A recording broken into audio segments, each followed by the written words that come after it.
Well, it is day 42 of the Occupy Wall Street protests, and each day seems to bring some new video and some new ideas as well.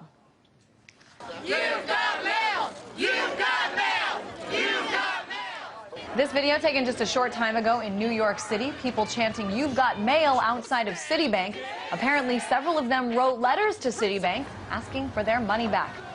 Many people also today decided to dress up. I think we have video of the fictional character Robin Hood you see there. Robin Hood's MO, of course, rob from the rich and give that money to the poor who need it the most.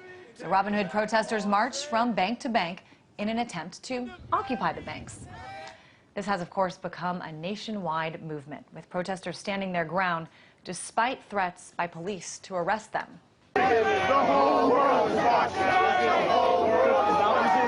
This is video from Nashville, Tennessee. Very early this morning, protesters have been occupying Legislative Plaza there for about 3 weeks. They were told they would need to evacuate by last night. Those who stayed were removed from the area by police. Police cite concerns about safety after reports of fights, thefts, and disruptions from homeless people.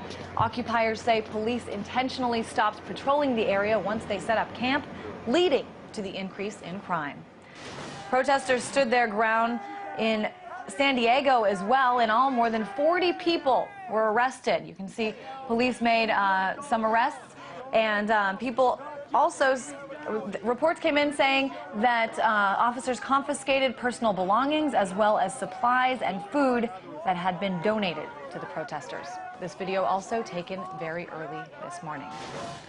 This week was, of course, marked by the situation, though, in Oakland, California. Iraq War veteran Scott Olson, you see him standing there peacefully protesting.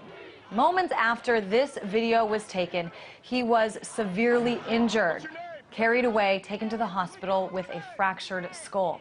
This video, these pictures sent shockwaves through the world, and in particular through the military veterans community and all throughout Occupy movements around the country. Take a look at this video from last night in Oakland. More than 1,000 people came out with candles and signs holding vigil in honor of Scott Olson. We're told, by the way, his condition has been upgraded from critical to fair. He will apparently need brain surgery. Hospital officials say Scott is awake and aware, but unable to talk since the injuries he sustained are near the speech center of his brain. I want to talk more about the evolution of this movement with Rania Khalek, a journalist with Alternet who has been covering this.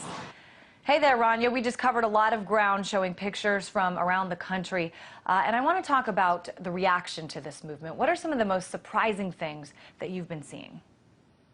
Well, I think first and foremost, all the scenes of police brutality that you just showed, they've been seen around the country and around the world, and I think one fascinating aspect of this is that it's really exposing a large part of the country that's never been exposed to police brutality before, to the militarization of law enforcement that's taken place over the past 3 decades or so.